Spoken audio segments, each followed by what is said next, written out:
Vamos falar hoje sobre a verdade que liberta. A verdade que liberta. No Evangelho de João, no capítulo 8, do verso 31 e 32, o apóstolo João trata desse assunto. Ele diz o seguinte, se vocês permanecerem na minha palavra, vocês conhecerão a verdade, e essa verdade vai libertar você. Para me permanecer na palavra, a primeira coisa, eu tenho que conhecer ela, né? Conhecer e aceitar, né? Aí eu te pergunto, quem é ou o que é a palavra? A Bíblia? O que o texto diz? Se a gente for interpretar pelo conhecimento genérico, geral, a gente vai dizer, a palavra é a Bíblia. Mas o que o texto está dizendo? Quem que o texto diz que é a palavra? No mesmo Evangelho de João, a pergunta é, quem é a palavra, né? Tanto no Novo como no Velho Testamento, tanto o Novo como o Velho Testamento, eles não são a palavra de Deus. Eles são inspirados na palavra de Deus, mas não são a palavra de Deus. Eu sei que tem muito crente que vai ficar chocado com isso, de eu dizer que o Novo Testamento e o Velho Testamento não é a palavra de Deus. Mas não é eu que estou dizendo, é a Bíblia. É porque a gente lê e às vezes interpreta com o conhecimento geral que a gente tem, e não com o conhecimento da palavra. Mas vamos para a palavra? Vamos para a Bíblia, para nós ver o que ela diz? Lá no Evangelho de João, no capítulo 1 do Evangelho de João, capítulo 1, verso 1, ele diz o seguinte: no princípio era o Verbo era Deus, e o Verbo estava com Deus. No princípio era a palavra era Deus, e a palavra estava com Deus. Verbo, palavra viva, rema, palavra viva, Jesus. Ele é a palavra.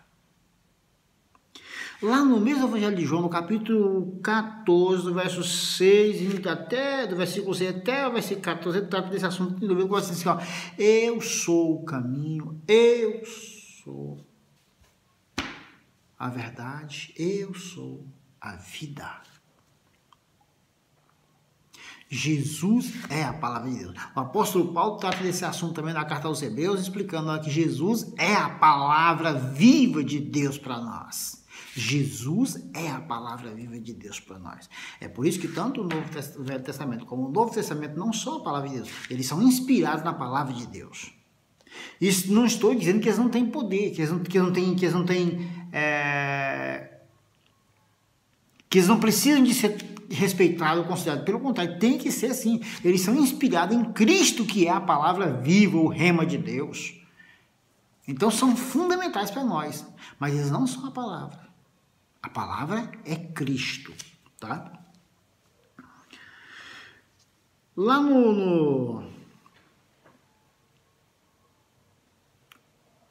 Filipe faz uma pergunta para Jesus, o seguinte: Jesus, por que o Senhor ensina por parábolas? E ele deu uma resposta extraordinária, que lá na frente eu vou te explicar sobre ela. Mas eu quero te lembrar só, quem é a palavra? Jesus, ele é a palavra, tá?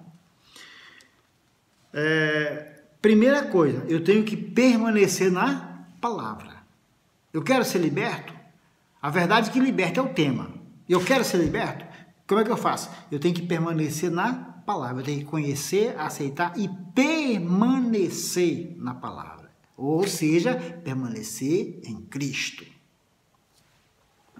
Segunda coisa, conhecereis a verdade. João capítulo 8, verso 32. Conhecereis a verdade, e a verdade vos libertará. O que é ou quem é a verdade? De novo, lá em João capítulo 4, verso 6 ao 14, ele fala: eu sou o caminho, eu sou a verdade, eu sou a vida. A verdade é Jesus. O mesmo apóstolo João explica lá no começo que tudo foi feito por ele, para ele, e tudo volta para ele. Tudo está sentado em Cristo, o Senhor, nosso Rei. Ele é maravilhoso, ele é extraordinário, ele é glorioso, ele é fantástico, ele é incomparável. Aleluia. Conhecer. Conhecereis a verdade vos libertará. O conhecimento ele tem 3 níveis básicos. O primeiro, o geral, o específico e o revelado. O nível geral, vou te dar um exemplo. Imagine que eu te pergunte assim, você sabe o que é modulação? Vamos assim, não. Você sabe o que é modulação de comportamento? Aí, não, a pessoa me responde, sei. Eu já ouvi falar de modulação de comportamento. Conhecimento geral, ela sabe que existe aquele tema, mas não mais nada. No conhecimento específico, eu faço a mesma pergunta. Você já ouviu sobre modulação de comportamento? Aí a resposta já muda. Olha, sim, já ouvi. É quando eu avalio o meu comportamento e tomo a decisão de mudar esse comportamento, modulando ele a um novo comportamento. Olha aí, já é o conhecimento específico. Ele já explicou o que é a modulação de comportamento. Isso é conhecimento específico, não é mais geral, genérico. E terceiro e último, conhecimento revelado. O conhecimento revelado. Você lembra quando Filipe, na parábola no começo, quando Filipe perguntou para Jesus, mestre, por que o senhor ensina por parábola? Aí ele respondeu assim, ó, lá em Marcos, está registrado lá em Marcos, capítulo 4, verso 11 em diante. Aí ele responde assim, a vós foi concedido o mistério do reino de Deus. Lembra que eu venho falando que o reino de Deus tem mistério, tem segredo, tem códigos secretos, que ele só revela para os escolhidos? Aí, tá aqui, ó. Então, vamos lá. A vós foi concedido o mistério do reino de Deus. Aos de fora, entretanto, tudo é pregado por parábola, com o propósito de que, mesmo que vejam, não percebam. Ainda que ouçam, não compreendam. Isso para que não se convertam e sejam perdoados os seus pecados. Olha que código extraordinário. Olha que revelação extraordinária.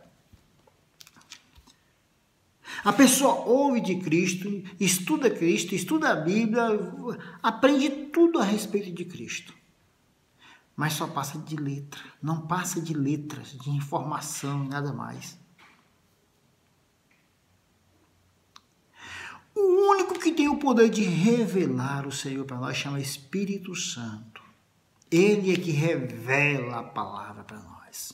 Se ele não revelar, você pode ser o maior especialista em Bíblia que existe, mas não vai passar de um qualquer.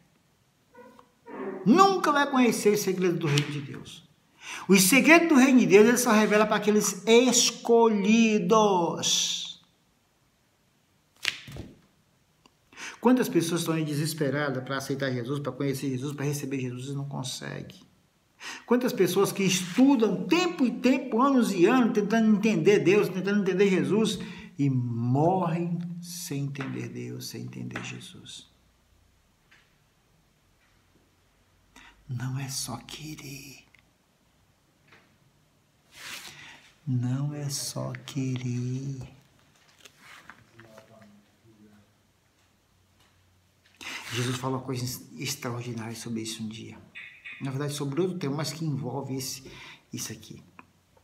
Ele disse, olha, vocês julgam as pessoas pela aparência, pelo que vê. Eu não, eu julgo pelo que está, porque eu conheço o coração, que está lá dentro. É o que está lá dentro que faz diferença.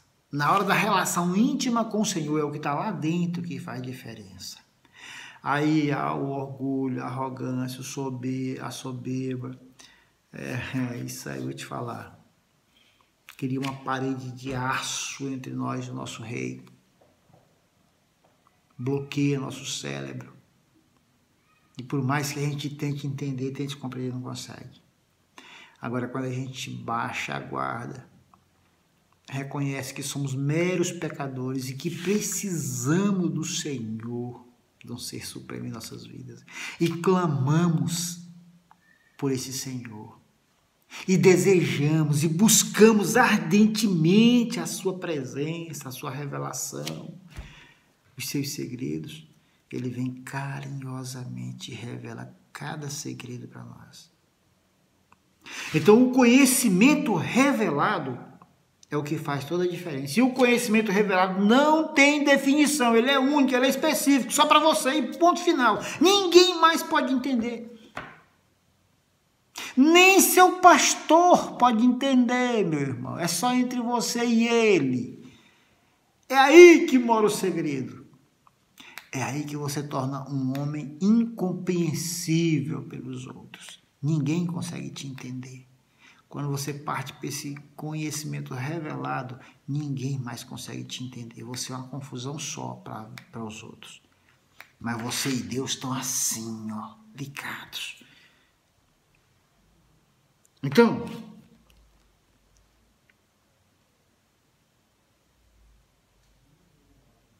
busca o conhecimento revelado. O conhecimento revelado pelo Espírito Santo é ele que gera liberdade. Conhecereis a verdade. Para conhecer a verdade, quem é a verdade? É Cristo. Mas para conhecer Cristo só através da revelação do Espírito Santo. E o Espírito só revela para aqueles que têm coração puro, que buscam de verdade, que desejam de verdade, que abriram mão da inteligência, abriram mão da arrogância, da soberba, disfarçada de conhecimento, de inteligência, de intelectualidade, disfarçada de pesquisas e tudo mais. Deus se revela de uma maneira tão simples, Deus é tão misterioso e se revela de maneira tão simples. Não há necessidade de conhecimento teológico, de conhecimento de fórmulas, de códigos secretos, não. Os códigos secretos de Deus, ele revela, sabe para quem? Para aqueles que abrem, baixam a guarda para ele. Que abre o seu coração. Apocalipse 3:20, eis que estou à porta e bato. Se você abrir a porta, eu entrarei na tua casa, cearei contigo e você comigo. É isso que ele está dizendo. Meu querido, minha querida, para a gente superar, para a gente vencer essa vida, nós precisamos dos códigos secretos de Deus. E só conseguimos com humildade, com sinceridade, com reconhecimento da nossa superficialidade, da nossa necessidade de um ser supremo que é Deus. Clame ao Senhor, mas com humildade. Reconheça que teus esforços não são suficientes. A tua inteligência é limitada. Chega uma hora que chega um mais inteligente do que você, te dá uma rasteira. Você não é Deus. Eu não sou Deus. Mas, se eu me humilhar para Ele, se eu me chegar a Ele, se eu reconhecer o meu Jesus como o Senhor e permanecer nele, Ele permanece em mim e o Pai permanece nele e eu faço parte de Deus através de Jesus Cristo. Aí eu me torno um homem de valor. Se torne parte de Deus através de Jesus Cristo. Conta comigo. Se precisar, conta comigo. Estou contigo. Vamos buscar o reino de Deus. Vamos buscar os códigos secretos de Deus.